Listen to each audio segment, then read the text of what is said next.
Hello everyone, I heartily welcome you all to the Legal Success Square. Today we will be dealing with Chapter 10 of the Indian Contract Act 1872 which talks about agency.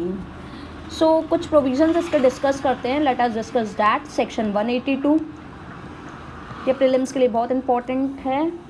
कुछ pointers बताऊंगी, आप mark कर लीजिएगा. 182 talks about agent and principal. Agent कौन है?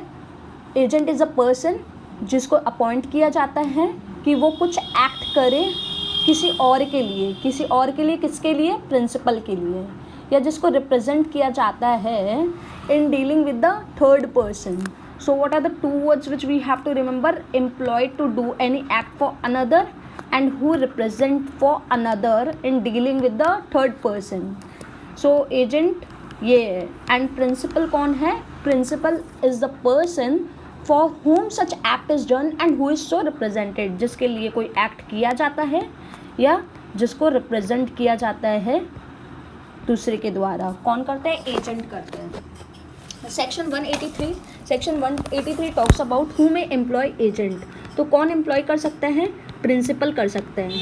अगर वो majority का है या फिर साउंड माइंड का है तो ही एम्प्लॉय कर सकता है एजेंट को. ये याद रखना है. Section 184 talks about who may be an agent. कौन एजेंट बन सकता है? Any person may become an agent. याद रखिएगा, any person may become an agent but no person who is not the age. पर अगर कोई भी पर्सन जो मेजॉरिटी नहीं है, जो ये क्राइटेरिया फुलफिल नहीं करता है, मेजॉरिटी नहीं है, अनसाउंड माइंड नहीं है, तो वो एजेंट नहीं बन सकता. बट अगर वो मेजॉरिटी अनसाउंड माइंड है तो वो एजेंट बन सकता है. तो ये याद रखना है आपको. सेक्शन 185 बहुत इम्पॉर्टेंट है. ये एक ऐसा इम्पॉर्टेंट सेक्शन है जो डिस्टिंग्विश करता है जनरल कॉन्ट्रैक्ट से भी, क्योंकि हम लोग जानते हैं कि कंसिडरेशन बहुत ज़रूरी होता है कोई भी कॉन्ट्रैक्ट के लिए. पर यहाँ पे बोल रहे हैं no consideration is necessary to create an agency. Agency create करने के लिए कोई कंसिडरेशन का ज़रूरत नहीं होता है. याद रखना है अपने को. 186 टॉक्स अबाउट एजेंट्स ऑथोरिटी में भी एक्सप्रेस और इम्प्लाइड. तो क्या हो सकता है? एजेंट का जो ऑथोरिटी है वो ई भी हो सकता है, ई मीन्स एक्सप्रेस, और इम्प्लाइड भी हो सकता है. Implied means I for implied. Section 187 talks about definition of express and implied authority. तो इसका क्या डेफिनेशन है? बोलते हैं कि जो एक्सप्रेस है वो कैसा होना चाहिए? वो होना चाहिए बाय वर्ड्स, स्पोकन और रिटन. और जो इम्प्लाइड है वो कैसा होना चाहिए? वो इन्फर्ड होगा from the circumstances of the case. Inferred होगा from the circumstances of the case. जो कंडक्ट बताएगा, कंडक्ट से ही पता चल रहा है कि है.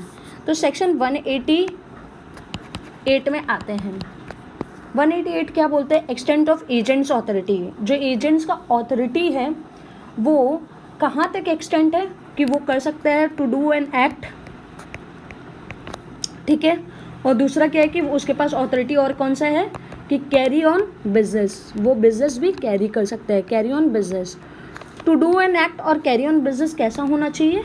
ऑब्वियसली लॉफुल होना चाहिए. ठीक है. आगे सेक्शन 189 एजेंट का ऑथोरिटी कैसा है इमरजेंसी में. जो एजेंट्स का ऑथोरिटी है वो इमरजेंसी में कैसा होना चाहिए? वो है कि वो सारे एक्ट कर सकता है for the purpose of protect करने के लिए प्रिंसिपल को. किससे? लॉस से. प्रिंसिपल को बचाने के लिए वो सारा एक्ट्स कर सकता है. ये चीज़ है हम लोग का. और उसी तरीके से एक्सरसाइज करेगा जैसे man of ordinary prudence exercise करता है. अगर उसके पास अगर ऐसे सर्कमस्टेंसेस आते तो वो जिस तरीके से वो प्रूडेंस यूज़ करता, अपनी समझदारी यूज़ करता, उसी तरीके से उसको समझदारी यूज़ करना है इस जगह पे भी. सेक्शन 190 आपका डील करते हैं सब एजेंट से स्टार्ट होता है. यहाँ पे क्या बोलते हैं कि एजेंट जो है वो डेलीगेट नहीं कर सकता है. वो डेलीगेट नहीं कर सकते किसको? दूसरे पर्सन को परफॉर्म करने के लिए एक्ट. किसी भी पर्सन को नहीं कर सकते हैं। यहाँ पे क्या बोल सकता है, पर दो सिचुएशन में सब एजेंट अपॉइंट कर सकता है, दूसरे पर्सन को वो डेलीगेट कर सकते हैं। किस किस सर्कमस्टेंसेज में, जहाँ पे ऑर्डिनरी कस्टम्स का बात हो, जहाँ पे ट्रेड जैसा, जैसे कि आपको पता है कि ये ट्रेड हो ही नहीं सकता बिना सब एजेंट के लिए, तब इस हिसाब बिना सब एजेंट को अपॉइंट किए तो उस जगह पे कर सकते हैं। यहाँ जहाँ पे nature of the agency talks about कि हाँ एक एजेंट को अपॉइंट करना ही चाहिए, तो वहाँ पे कर सकते हैं। सेक्शन 191 यहाँ पे डेलीगेशन का बात किया है। याद रखना कि यहाँ पे एजेंट जो है वो डेलीगेट नहीं कर सकता, पर दो सिचुएशन में एजेंट डेलीगेट कर सकते हैं। सेक्शन 191 सब एजेंट के बारे में बात करते हैं। सब एजेंट जो है डिफाइंड है, इसका मतलब क्या होता है कि जो काम करता है किसके कंट्रोल में, कंट्रोल ऑफ द एजेंट के अंदर काम करता है, तो उसको बोलते हैं हम लोग यहाँ पे यही। तो thank you so much guys, आज हम लोग 191 तक करते हैं, ऐसे ही हम लोग कंटिन्यूज करेंगे अपनी सीरीज़।